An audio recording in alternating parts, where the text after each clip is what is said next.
জলাবদ্ধতা খুলনা অঞ্চলের মানুষের দীর্ঘদিনের সমস্যা। বিশেষ করে প্রবল বর্ষায় দেশের দ্বিতীয় বৃহত্তম বিলে জলাবদ্ধতার সৃষ্টি হয়।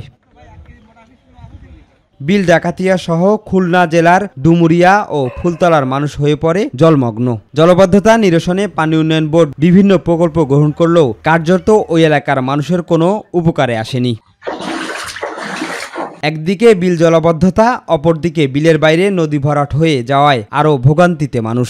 পানির ভিতর থাকি আমরা পারছি না। খাল খননে তো কোনো উপকার হচ্ছে না, পানি তো সরতেছে না।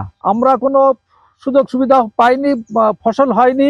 নদীতে ধাপ দিয়ে বিভিন্ন কেন্দ্রিক ক্ষেত্রে ঘের বেড়ি তলায় যাবে। আশা করি সকলে এক হয়ে কিভাবে মানুষকে বাঁচানো যায়। জলাবদ্ধতা নিরসনে খাল খননের উপর জোর দিলেন উপজেলা নির্বাহী অফিসার। একটা প্রকল্প নিতে হবে, প্রকল্পের কাজটা কোনো না কোনোভাবে শেষ করতে হবে। মানে এক ধরনের উদাসীনতা বা প্রকল্পের জন্য প্রকল্প, এখানে বিপুল পরিমাণ অর্থ ব্যয় হচ্ছে, কিন্তু আসলে প্রকৃত অর্থে কোনো কাজে আসছে না। আপৎকালীন দু একটি খাল আমরা খনন করার চেষ্টা করছি, শুধু জলাবদ্ধতার কথা চিন্তা করে।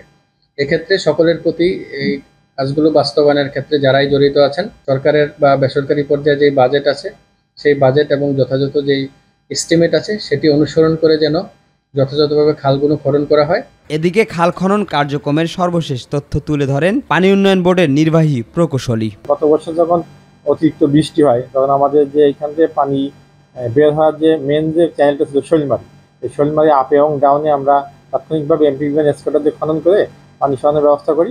সাথে একটা প্রকল্প হাতে নিই, যেটা পাম্পের মধ্যে পানি নিষ্কাশন। পাম্পে ইতিমধ্যেই স্থাপন করা হয়েছে এবং অলরেডি এই বর্ষা মৌসুমে চালু হয়েছে এবং পানি নিষ্কাশন হচ্ছে। গদবাধা আশ্বাস নয়, জলাবদ্ধতা নিরসনে দ্রুত ব্যবস্থা নিতে কর্তৃপক্ষকে তাগিদ দেন স্থানীয় ভুক্তভোগীরা। শিমুল খান, মাই টিভি নিউজ ডেস্ক।